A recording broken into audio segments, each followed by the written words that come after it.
Alright. Starting this video at the credit union.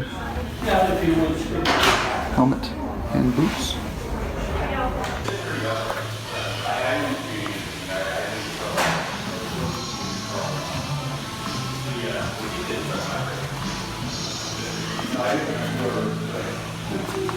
No racks.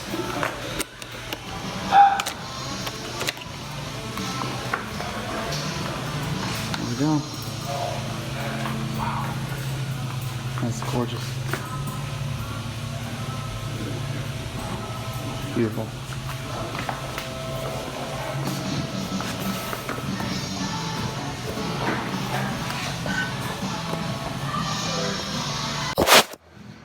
Alright. Oh. There it is. So it does still have the bulbs, it's the LEDs. I can change those out. I just changed it over to the high position. The seat has a nav 6 installed. It's dirty, but I'm going to take it to the detailer now and have him give me a quote for a wrap on this. Yeah, sitting on it just feels so much lighter than the regular GS. Than the GS that I had before, it just feels so much more nimble and lighter, and you just kind of flick it around. What they're trying to figure out now, they're going to help me for, they're trying to see if they can get a solution for this hole in the seat here. I wasn't notified of that before I bought it, so we're just trying to get that wrapped up before I head out here.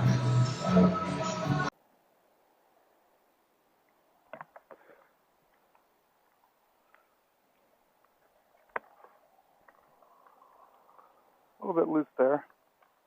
Alright. Hello everyone. This is a new bike. It has no racks on it because the current recall on the reflectors permits that, or prohibits that. So not only do they take the bags, the premieres off, they also removed the racks. So here we are. It's kind of ridiculous. I almost dropped it, by the way. He put it out here in neutral, and I was trying to get the backpack secured here. I think it is. And it was a neutral, and I was pushing on the bag, and it almost rolled forward. I had to come grab it. I wish I was recording, but oh well. All right, I'm going to try to beat the clock here. The detailing place I like a lot, it closes at 5. I'm not asking to do any work today. I'm just asking to see if they can look at the bike and see what they think about charging me for a wrap on this tank here. So we'll hop on. All this is broken, but I'll talk about that once we get going here, because I'm now running late. Oh, here we go. That's good, right? There, it's up. Oh, I see. Wow. It's like really nice there. Okay. So I guess we're clutch in. Hope this is recording and stuff. Yeah. It's just a little bit shaky. Nope. Oh yeah, we gotta start it here. Alright, lurched forward a little bit when I started it. Interesting. Move this all the way up. Yep. A little shaky, huh? Alright, we're in road. Yeah, road's good. I'm okay with road. Grips are off. Alright. We're one person, I think. Where did I do that? Let's see. Oh. I'm going to stick with the Odo. Turns those off. I think we're okay. Okay. New blinkers, too. They're on the left side. So, that's on. Woo! All right.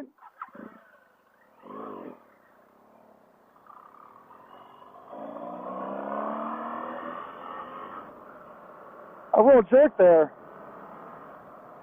So we have the, there we go, that's better. Oh, cancel these out. And the thing feels so small. I shit you not, man.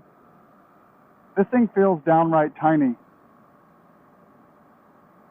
If I let off the accelerator, I mean, I hope that's how you downshift.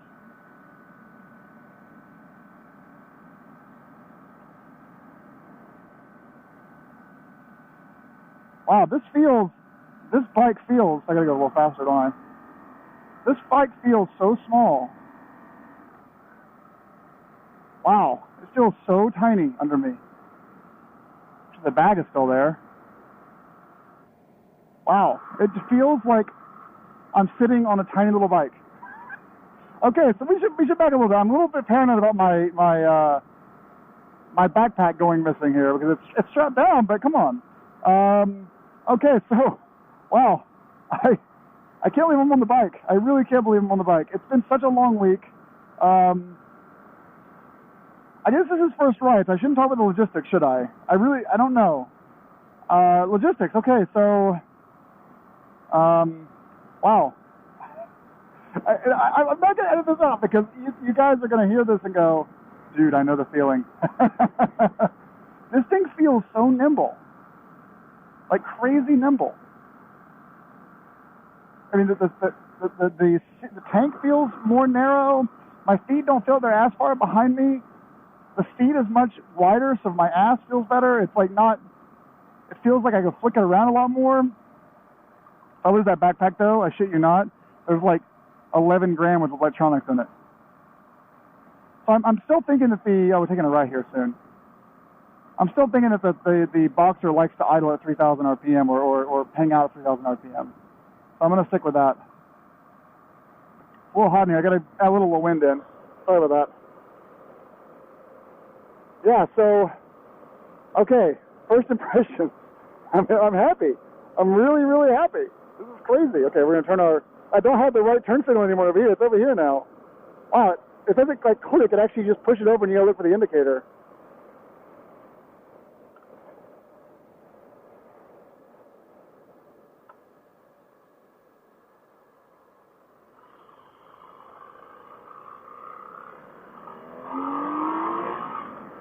Wow. Wow. That thing has a lot more get up and go than my bike ever did. Wow. Oh, and the throttle feels interesting, actually. Oh, wow, that's also different. So the swing arm, the drive shaft single swing arm moves to the right side of the bike.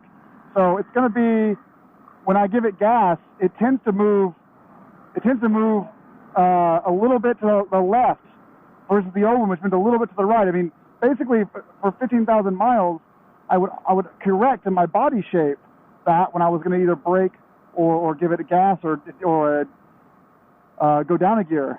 And yeah, so that's something to keep in mind. The swing arm moved over. It's on the left side now, not the right. So either way, it's a little bit different. As we're doing this, I'm gonna not use the Shift Assist Pro for the first couple of hours of riding this. I want to read the manual a bit more because I want to make sure that I'm not. This thing feels like it's so low to the ground compared to the old GS.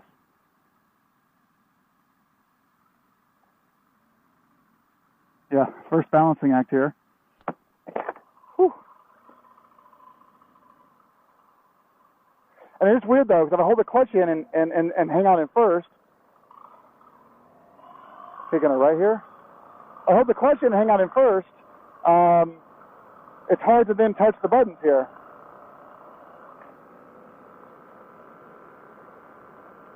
Red line's 9,000 RPM, no difference there. Top speed 150, no difference there. Yeah, it's crazy. And by the way, this is my first ever Garmin device. So, yeah, so I was going to say, though, the nimbleness of it, they wave at me. Aha! 2 waves! All right, so at 5,000 RPM, my crotch is getting a lot of little vibrations. It is getting vibrated to hell. This is almost like something you should be paying for. I guess you are paying for because you got the bike. Wow. This thing, now clearly, maybe a lot of the smallness of it is because the windscreen is so much lower than a lot lower than the last bike I had. That could be a big difference here. I was saying something before I talked about the single-sided swing arm though. Crap. Well, okay, so yeah, so it has a lot more power. So it's 26 more horsepower, I guess crank, I don't think it's real horsepower, than my 09 GSA. The tank is slightly smaller, 0.5 liters smaller, but it's a 55 mile per gallon estimated fuel consumption, so it's supposed to get a little bit better. The range is unchanged despite using less gas. What I was trying to say. The weight is down 30 pounds less than my bike, old bike that I now sold. I'm a little bummed. All this technology, they're still using bulbs for the turn signals. I mean, what a crock of shit, right? I mean, the bulbs are like OEM LED bulbs are going to run what, $10, $12 each? Come on. Yeah, the windskirt's lower, which probably makes the bike feel, honestly, this is the most naked I would ever have a bike. I don't think I could ever, this is the highest setting, so I don't think I could ever, let's go lower, see what happens here. I mean, that feels like I'm on a sports bike. And I know that they're obviously smaller bikes than the GSA, but I feel like I'm on a sports bike right now with how low this thing is. But I do know that I had to, when I plugged the sat nav in, I had to tilt this up a little bit because it was pointing way too forward. So obviously there are shorter guys than me that ride these things, and I should not be negative on that. That bag is still there. It just makes me nervous. I really shouldn't be nervous. It makes me nervous. 0.6 miles, I'm going to ride on Route 101 West. We are speeding right now. Now we are. So reflectability, I can't really describe it. This is a monumental upgrade over the 2009 GSA. There is absolutely, it is remarkable how much different this is from my old bike, both in lightness, flexibility, the throttle response is completely fake. In the last bike that I had, I was going to be on the highway. It's going to be kind of noisy. Hope I don't get this bag is held down. Last bike I had, when you pulled the throttle, the engine would respond because it was connected directly to the engine. With this bike, it doesn't even feel like I turned the turn signal on. With this bike, it's computerized. It decides how much throttle you need based on the mode you set or based on the traction that you have on the ground, and then it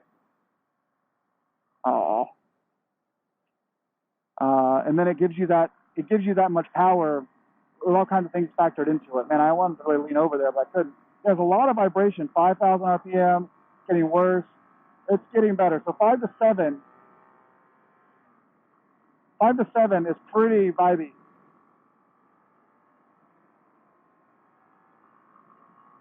There's some rain.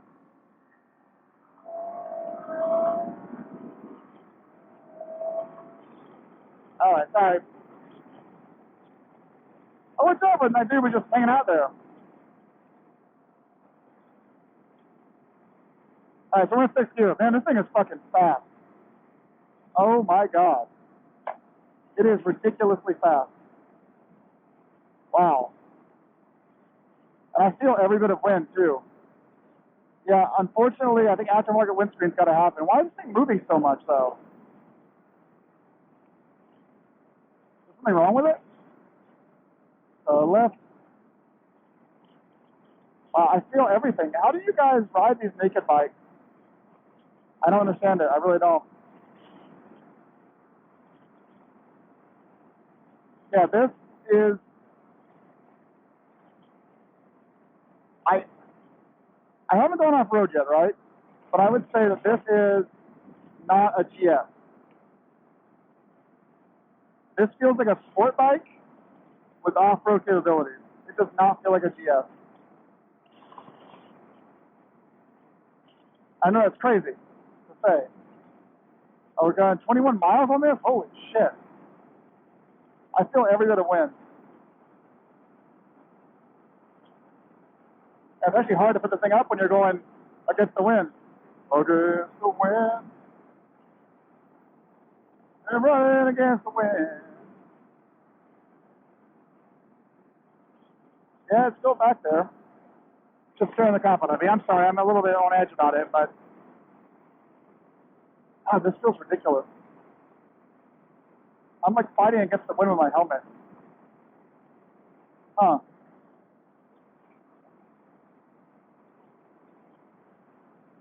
I should pay attention to there's a lot of traffic and stuff up here. Okay, so yeah, without looking down more, you guys can see way more than I can, of course. We're at 6th gear. We're idling at 4,000 RPM at 70 miles an hour, and I've got really no vibration at all. It's completely smooth. It's as if they made this bike much better for highway driving. I mean, it feels like I don't have enough power to still go here. The handlebars feel a little bit tighter. I'm going to drive this like my old GSA, by the way, because I feel the gearing is different on this than the GSA. But yeah, that's nice. I still have available power, but the idling was, or the RPM gearing was much lower. That's nice. Hear this up? There we go. Let's see if this helps. I've got to see on the highest setting. I set on the lowest setting, and I thought, this is a fucking joke.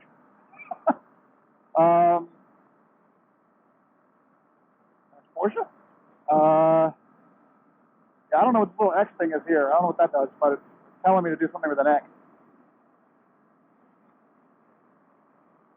Little road, but that's probably the Inaki 3s though. Those are a little loud. I don't think that's the transmission or the final drive. I think that's just the road noise off the tires.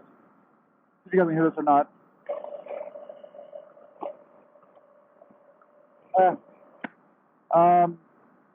This bike was obviously driven 400 miles in the past year. People, oh yeah, I should talk about, now that I have some time, let's talk about this bike. And if the audio sounds terrible when I review this later, I'll just reshoot the video. So, man, these Nakis are so loud. It almost, this does not feel like a GSA. It's almost like this is a computerized facsimile of a GSA. And I'm not saying that's buyer's remorse. I'm only saying that like, it feels like they've taken a GSA and they've honed it in so much that it may be brilliant off-road, but it's so different from what it used to be. And I'm sure that someone that owned an original GS in the 90s or 80s would say the same. This goes way too much than I thought it would. I feel like there's something loose. Someone that owned one of these back in the day would probably say that the oilhead GS from 06 to 09 was a shell of the original GS. So fine, I understand that logic completely now. But this just feels like a completely different beast. And I don't know if it's a bad thing. We got to see how it handles. I mean, I think a proper windscreen is needed. I feel like I'm sitting on. So you guys should watch my S1000R test drive last year, where I talk about the S1000R and how, I hear all the wind completely around me, and how that S1000R felt. I felt like I was sitting on I can't even see my headlights. My turn signals light up because they're so dim. I felt like I was sitting like I think it's like a gorilla sitting on a tricycle. I felt like I was so fucking big that this is a joke. Like everyone around me can tell. And this is how I feel. I feel like sitting on this. I feel like I'm huge on this thing.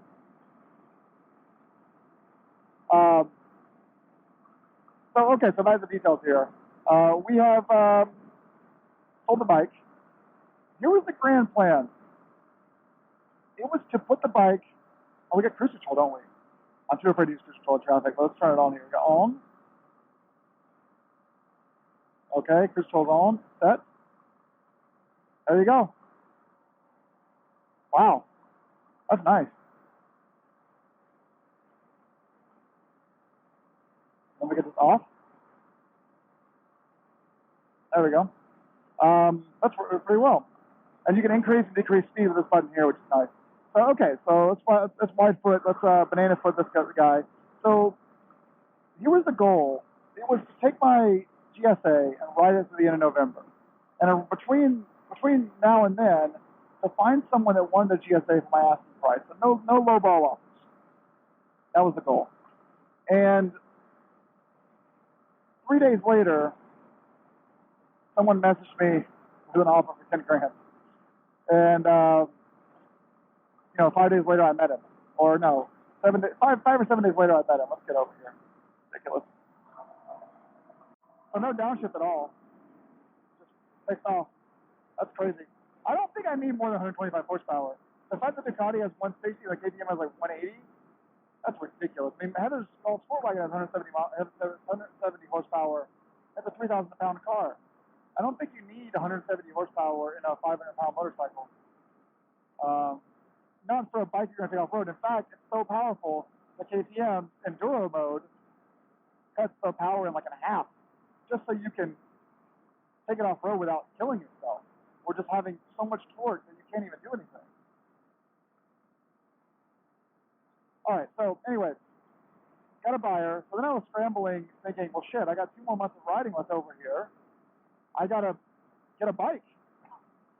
And I wrote a big blog post about it. You should have a blog out, adamchandler.me/blog. You can click on the category My Bike, and there's a cute blog post about the situation. But basically, I can't even tell the turn signals are on or the indicator. So basically, I asked around, tried to find a motorcycle that was in my budget that also was a bike I actually wanted to ride. Looking at all the specs of a ton of other motorcycles, I ended back at the GSA. It's just on paper, and I assume that all the bikes are like this now, very low windshields and very lightweight up tops and lots of like aero wind deflector things. So I imagine they all kind of ride the same as far as the wind hitting you in the face. But anyway, so the GS was the right choice, for me at least. So I went around and I tried to find a good deal on one. I'm just going to see the grips on. There we go. And found a place in St. Louis, Missouri. Had a 2016 GSA in red with crash bar supports for the rear. If you look down here, you can see they're not completed. That would hold them more. I also had a Wunderlich light bar, the mesh guard, and then they also had the Atacama bag for an extra $500, which is a good deal. That was $21,000 for 2016 demo. Then I found a guy who had a used one. Ooh, the heated grips feel nice. Then I found a guy who had a used one, a 2017 GS with the side luggage. Same thing. Everything is that. This is what he had, including the NAV 6. He wanted 1,200 miles. He wanted 22,000 for it, including the side luggage. So I was actually going to go down and buy it. I'm going to do a whole vlog about going down south and buying the bike. Then the GM at BMW called me back and said, hey, we spoke a while ago. Are you interested? And I said, actually, I found 2 bikes in my price range. I'm probably going to get these. I was very transparent. I gave him the VIN and all the features. And he said, you know what? I'm going to try to get something for you here so you haven't traveled so far. I said, sure. And it's kind of a happy ending, but also there are some shortcomings to this deal. So he spec'd out a triple black 2017. The 2016 had a few different riding mode differences. They lacked the cornering ABS. They lacked the lighter weight transmission. A couple of other things about that. They also were missing the Euro 4 exhaust specification, which honestly is, it doesn't benefit the consumer really. It benefits the earth. So that wasn't really a selling point. Oh, these things are getting hot. Shit. There we go. These fuckers got hot fast. So 2016 is obviously going to have a lower resale value. The guy that had, so that was 21,000. The guy in Pennsylvania was 22,000, but he had the $1,300 side luggage. So that would have been a little bit of a benefit.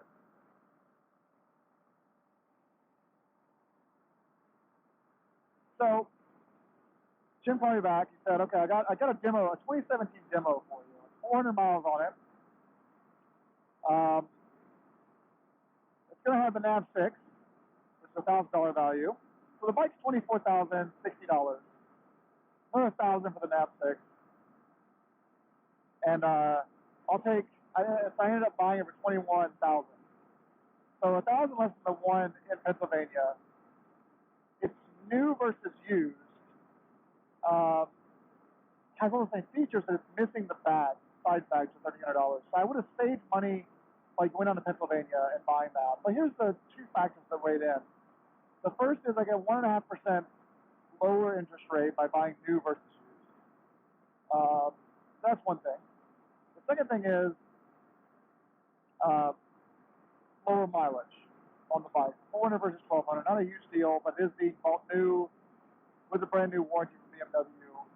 So something to think about here. So that's I make a decision. Do I take the less interest financing? Do I save myself a $200, $250 one-way car rental, and the night in the hotel room? and dealing with this guy who was, the bike was fine, he was fine, he was just trying to basically, he was pulling a home equity line of credit in order to pay off his bike, so that he could then get the title and have it ready for me. It was taking longer than he thought it would. I'd be bikeless for basically a month of the last 2 months of the riding season. So that was going to be a minor inconvenience, but other than that, I would have saved some money by going with him. I get like $100 less money left with him. If you guys are in all the interest rate, the insurance, the registration, the travel of getting set down there, I would have saved about $100 to $200 by going with him. So not a huge savings, and I basically bought the bike and this bike was going down south one day and getting it. In retrospect, there's one reason why I'm down on this. In retrospect, I probably would have gone to Pennsylvania had I known this fact, which is I knew that BMW could not sell me side luggage right now because they're going through a recall, so they're not having reflectors on them. Well, then NHTSA and DOT decided, okay, well, you know what? Even when you take the luggage off, the racks that come stock on the GS Adventure cover the reflectors at a certain angle. So as you walk around the back of the bike, you can't see the reflectors. So now they require BMW remove all racks from GSA. All dealers are required to take those racks and destroy them. And BMW, in the next month to 6 months, is going to issue redesigned racks that don't cover the reflectors when the panniers are not installed, and they'll sell redesigned panniers that also have reflectors. So I found out a couple days ago they got to remove the racks. What I didn't know is I was told a week ago that, and all dealers supply, I was told a week ago that the racks are probably like a 3-week fix. So I'll come back in 3 weeks, I'll get the racks put on, and they'll do a 20% off deal on anything from BMW, accessories that are BMW branded, luggage, tank bag, whatever, as a goodwill, and they would be giving me a duffel bag today. Well, they had no duffel bags in stock today, so I had to give them all of my shit. I had to mail it back to me, the dealership. Then I find out the back seat has a hole in it, which they're going to replace for free, but that's going to be 3 to 4 weeks for it to ship to Germany. And then I find out the racks are off, yeah, but they're not going to have the rack fixed for at least a month, maybe longer. They got to redesign the whole thing. And when they redesign the whole racks, they're probably not going to fit the luggage I just bought that works with the OEM racks. So I'm going home with racks that cost about $500 on their own. I'm going home without those. I'll get them back once they're redesigned. And once I get them back, I'm going to already have bought replacement racks or OEM to fit the luggage. So it's frustrating. That's one way to put it, really. It's frustrating. But that's the situation right now, is that I have no way to mount luggage to my bike except the tank bag that I bought that'll go here. I've got my tank bag, but I can mount my top case, I think. And the top case I ordered can be mounted, but the side luggage, no. And that is incredibly frustrating to me. It really, truly is frustrating to me. That all this was sort of not properly communicated until today. And he told me, we're going to give you a tank bag on Friday, a double bag on Friday to get your stuff home. Oh, we don't have those in stock. And we're going to do this for you, that for you. And and they told me over email, the bike's in fine condition. It's dirty. I told them, don't clean it. I want to clean it myself. They said, the bike's dirty. There's no scratches or no defects. Well, when I get it, I look at the back and see where the GS logo is. There's a big hole in the back of it. So that was a little frustrating. Oh, yes, let's see these lights. There's top lights there. Is that on? No, they're still on. How do we turn these lights off? Oh, there they are. Oh, yeah, there we go. Turn them on and off. There we go. That's a little bit frustrating, you know? And I could have walked out today. I didn't get the check yet, but at the same time, I was stranded in Portsmouth. I would have had to wait to get a ride with my friend. It's fine. I could have walked out. I didn't walk out. It was a good enough deal that I didn't walk out. But the fact that I can't really I can't tour on this bike until the recall is done. And when the recall is done, the new racks probably won't fit the cases that I bought. That sort of feels really shitty to me. So out the door, 21,000. Interest rate was a whole 3.5% less than my last bike. And the last bike I had done 36 months, and I'm gonna lose my voice and keep talking. Sorry. Last bike I had was 36 months financing. I was paying it off quickly because the interest rate was 7%. It was a used bike, so they have a higher interest rate. BMW's lowest interest rate is 6%. It goes up to like 15. My place I'm with now is starts at 3.69 and goes to 11. It all depends on credit worthiness, the bike, all that kind of stuff. So I lost 3.5% interest rate. No, or almost 4% interest rate on the last bike, which means I was able to do a little bit longer term. The payments were within $20-$30 of my old bike. So I did 40. I had like 24 months left on my, or 18 months left on my GSA. I financed it for like 45. And these Inakis are super loud. And what's weird is it's back on shit. What's weird is that a lot of people complain about how loud the Inaki 3s were. I had them on my old GSA. They weren't loud at all. But here's the thing. Here's the big difference. The 09 GSA is a lot more top heavy. There's a lot more materials up here. The frame is it comes all the way out further. There's a lot of weight up here. So it insulates you from the road, from the tire noise. These, I hear every bit of tire noise. And I gotta get a better helmet. This GTR is loud as shit.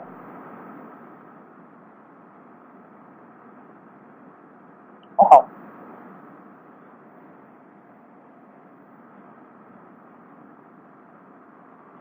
I'm going 80. I didn't even realize I'm going 80.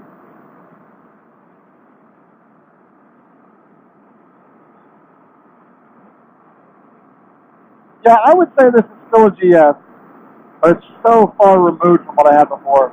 And there are obviously a lot of great features, but it's not like it was, for sure.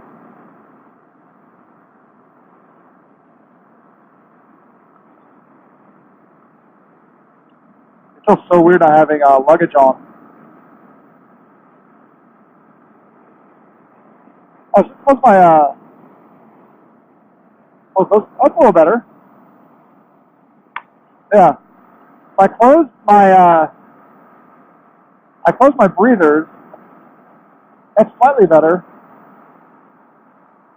but it's still a lot of shit. I guess that would have been better for you guys. Now that I'm at the end of the video, you probably would have preferred that I had this post in the beginning. Sorry about that. Alright, so what I'm going to do in this video, I'm going to keep recording. If anything happens, I'll have the footage, but for the most part, this video is going to be over with. First ride on the GSA, loud as shit, nimble, flicky, very lightweight, tons of wind. That's it, that's all. So thanks so much for watching. Peace.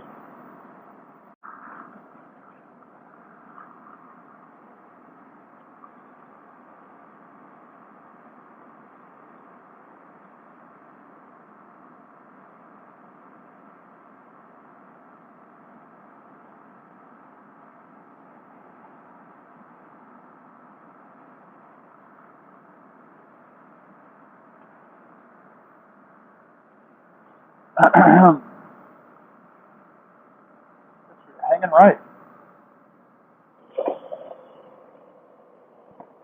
Definitely balanced. We've got the bag on here. All right. Here's the bike. So we finally made it home. It is dirty. There's a couple issues I explained in the previous video, but this is it.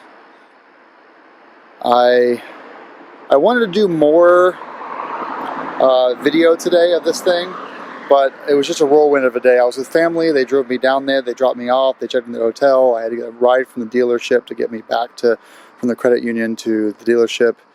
So it's just been a whirlwind of a day. But the only thing that really is negative about this guy is the tripod here. So we're gonna have some issues. Is this seat, and they're going to replace the rear seat here. It's a $350 seat. They're gonna replace that. But yeah, this was not disclosed to me when I ordered it. Obviously there's no racks, which is a shitty thing to have. Not really much I can do about it right now until the recall is done. And there's a lot of surface scratches on this glossy black paint. I actually dropped by my detailer earlier to see if he'll put some Expel over the black parts here. Yeah, this is the bike. And I've got a lot to do before it gets dark. I'm getting up at 5 a.m. tomorrow to go on a off-road ride. So I need the bike to be ready for that. And I have no place to put anything. So I'm going to have to rely on just the day pack. So, oh well. But yeah, lots to do. Very busy. But thought I'd show you guys a nice 4K video to round it off. New bike. I will do a much better video about this over the next couple of days. I just, for now, I have to get to work on things. Thanks for watching, and have a good day.